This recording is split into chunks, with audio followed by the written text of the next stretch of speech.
আসসালামু আলাইকুম। সবাইকে আমন্ত্রণ জানাচ্ছি এবি নিউজ প্রাইম সংবাদে। আপনাদের সঙ্গে আছি আমি সুমাইয়া মেঘলা। শুরুতেই জানিয়ে দেব সংবাদ শিরোনাম। দর্শক, এতক্ষণ যুক্তরাজ্যে প্রধান উপদেষ্টার চমকপ্রদ সফর, দ্বিপাক্ষিক আলোচনায় নতুন দিশা। ঈদের নানা অনুষ্ঠানের কারণে মাছের চাহিদা বেড়েছে, বাজারে তীব্র উত্তাপ। স্বরাষ্ট্র উপদেষ্টার স্পষ্ট বার্তা, তারেক রহমানের দেশে ফেরার কোনো বাধা নেই। বাংলাদেশের রাজনীতিতে গোপন ছকের খেলা, নির্বাচন নিয়ে নাটকীয়তা। আহমেদাবাদের শোকের কালো ছায়া, বিমান বিধ্বস্তে ঝরল ১৩৩ প্রাণ। আর্জেন্টিনার ভবিষ্যৎ গড়ে উঠছে নতুন করে, মেসির অভাবেও জয়যাত্রা অব্যাহত।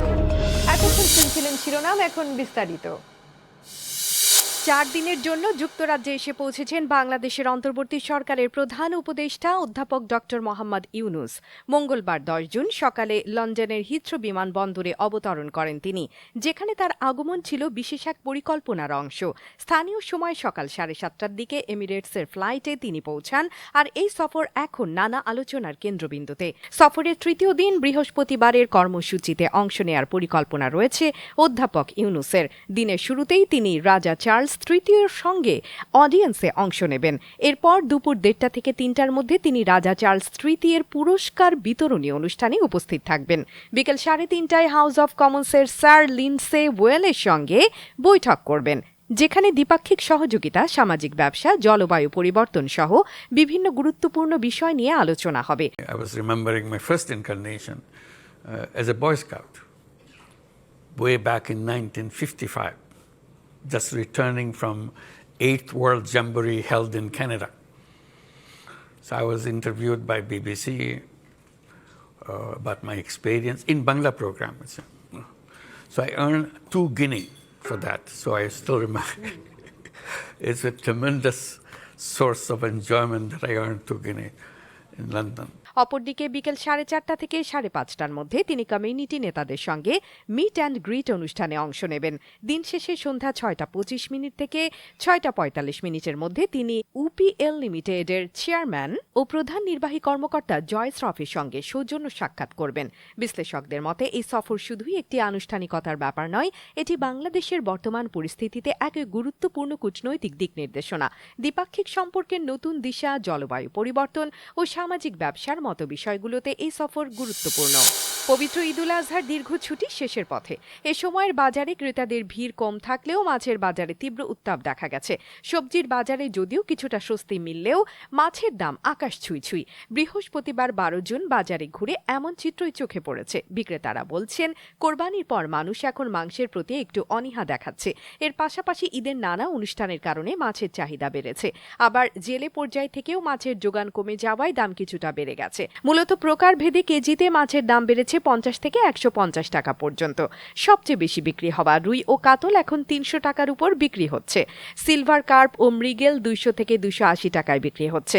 এছাড়া শিং ২৮০ থেকে ৬০০, পাবদা ৩৫০ থেকে ৪০০, মলা ৪৫০ থেকে ৫৫০, কাচ্চি ৬০০ থেকে ৬৫০, শোল ৫০০ থেকে ৭৫০, ট্যাংরা ৪৫০ থেকে ৭৫০ টাকা, আর বড় চিংড়ি ৭৫০ থেকে ৮৫০ টাকায় বিক্রি হচ্ছে। অতিরিক্ত দামের প্রভাব পড়েছে গরিবের মাছ হিসেবে পরিচিত তেলাপিয়া ও পাঙ্গাসের বাজারেও। এই দুটি মাছ এখন ২০০ থেকে ২৫০ টাকায় বিক্রি হচ্ছে।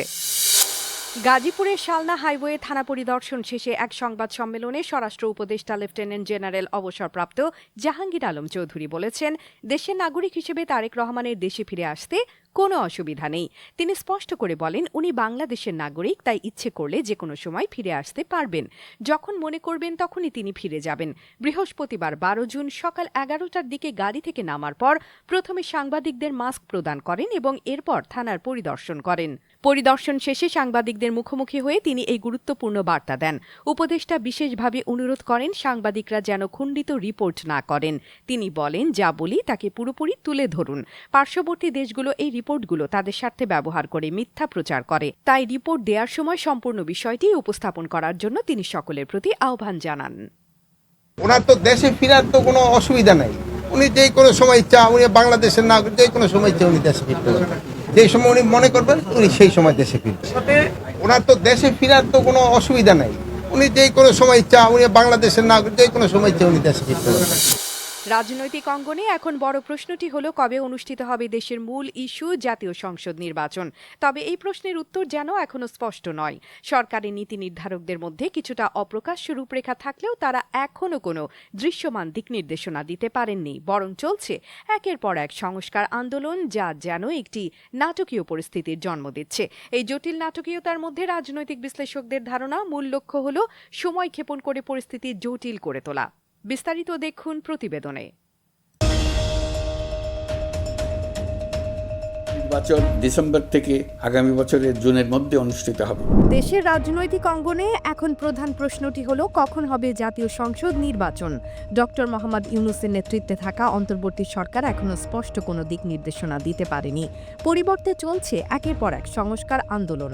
জাতীয় ঐকমত্য কমিশনের 1 মাসের বৈঠকের শেষে ঘোষণা দেয় দ্বিতীয় রাউন্ডের বৈঠক হবে। এই নাটকীয়তার মধ্যে রাজনৈতিক বিশ্লেষকদের ধারণা কালক্ষেপণের মধ্য দিয়ে পরিস্থিতি জটিল করে তোলা হচ্ছে। 2 জুন শুরু হয় দ্বিতীয় দফা সংলাপ, যেখানে প্রশ্ন উঠছে এই নাটকের শেষ কোথায়। ডক্টর ইউনূস বলছেন ডিসেম্বর থেকে জুনের মধ্যে নির্বাচন অনুষ্ঠিত হবে, তবে বাস্তবে এর সম্ভাবনা নিয়ে সৃষ্টি হয়েছে সংশয়। রাজনৈতিক দল ও জনগণের মধ্যে বিপুল আগ্রহ রয়েছে। আমি বারবার বলেছি এই নির্বাচন ডিসেম্বর থেকে আগামী বছরের জুনের মধ্যে অনুষ্ঠিত হবে। এই সময়ের মধ্যে দেশের নির্বাচন উপযোগী পরিবেশ সৃষ্টির জন্য যা যা করার দরকার সরকার তাই করছে। বিএনপি বলছে যদি ডিসেম্বরের মধ্যে নির্বাচন না হয় তাহলে দেশে আর নির্বাচন হবে না। তারা আরও জানাচ্ছে ডিসেম্বরের মধ্যে নির্বাচন করতে হবে, অন্যথায় রাজনৈতিক অস্থিরতা আরও বাড়বে। তবে সরকারের পক্ষ থেকে এখন পর্যন্ত কোনো প্রস্তুতি বা পদক্ষেপ দেখা যায়নি। একটা সুযোগ নিচ্ছে কেউ কেউ এবং বিভিন্ন রকমের অস্থিরতা সৃষ্টির উপায় তারা আছে, সেটা আভ্যন্তরীণভাবেও আছে, বহির্বিশ্বরও আছে।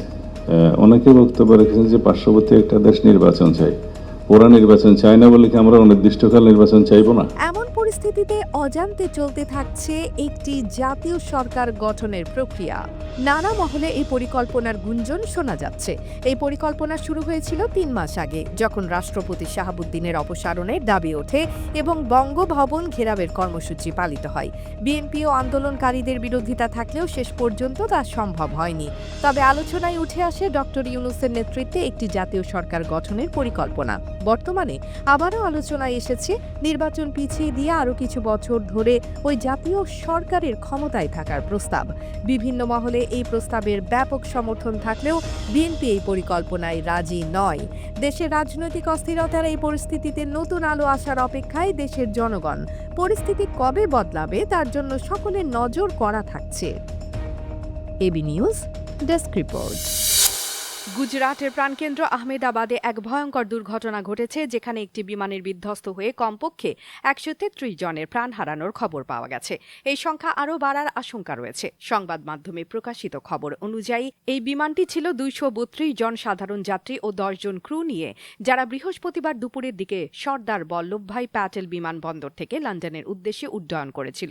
তবে কিছুক্ষণ পরেই সেই স্বপ্নের যাত্রা হঠাৎই ভেঙে পড়ে। বিমানটিতে ছিলেন বিভিন্ন দেশের নাগরিকরা, 169 ভারতীয়, 53 ব্রিটিশ, 7 পর্তুগিজ এবং 1 জন কানাডিয়ান। বিধ্বস্ত হওয়ার মুহূর্তে এর দৃশ্য ক্যামেরায় ধরা পড়েছে, যেখানে দেখা যায় বিমানের সঙ্গে সঙ্গে আগুন ধরে গেছে, কালো ধোঁয়ার কুণ্ডলীর আকাশে ভাসতে। অঘটনটি ঘটেছে একটি মেডিকেল কলেজের ছাত্রাবাসে, যেখানে এমবিবিএস শিক্ষার্থীরা থাকতেন। বিমানটি সরাসরি ছাত্রাবাসে আছড়ে পড়ায় সেখানে মৃত্যুর সংখ্যা আরও ভয়াবহ হতে পারে বলে আশঙ্কা করা হচ্ছে। প্রত্যক্ষদর্শীরা জানাচ্ছেন বিমান বিধ্বস্তের পর সেখানে বিশৃঙ্খলা, আতঙ্ক এবং হৃদয় বিদারক দৃশ্যের সৃষ্টি হয়। ইতিমধ্যে বেশ কিছু শিক্ষার্থীর মৃত্যুর খবর নিশ্চিত হওয়া গেছে, যদিও স্থানীয় প্রশাসন এখনও আনুষ্ঠানিক সংখ্যা প্রকাশ করেনি। নিরন্তর সংগ্রামের গল্পে একটি দলের স্বপ্নের রং তখনই ঝলমলে হয় যখন তারা স্বপ্নের কেন্দ্রবিন্দু থেকে কিছুটা দূরে সরলেও সেই স্বপ্নের ছোঁয়া যেন অটুট থাকে। এমনই এক গল্প আজকের আর্জেন্টিনার, যেখানে দলের অনন্য এক পর্যায়ে পৌঁছানোর বার্তা দেওয়া হচ্ছে স্পষ্টভাবে। লিওনেল স্কালোনির দল এখন এমন এক পর্যায়ে গিয়েছে যেখানে তারা লিওনেল মেসি থাকুক বা না থাকুক, প্রতিদ্বন্দ্বিতার মাঠে সমান তালে ঝড় তুলতে পারে। মেসি এখন আর সেই প্রিয় খেলোয়াড়ের মতো থাকছেন না। বয়সের চাপে তার কাঁধে চাপ পড়ে, ইনজুরির ছায়া তাকে বারবার পিছিয়ে দিচ্ছে। তবে এই কঠিন বাস্তবতার মধ্যেও স্কালোনির দল যেন নতুন এক স্বপ্নের পথে এগিয়ে যাচ্ছে। শুরুতে সাম্পাওলির রেখে যাওয়া বিশৃঙ্খল আর্জেন্টিনাকে হাতের তালুতে নিয়ে আসা এই তরুণ কোচ ধীরে ধীরে দলকে পরিপূর্ণতার পথে নিয়ে এসেছেন।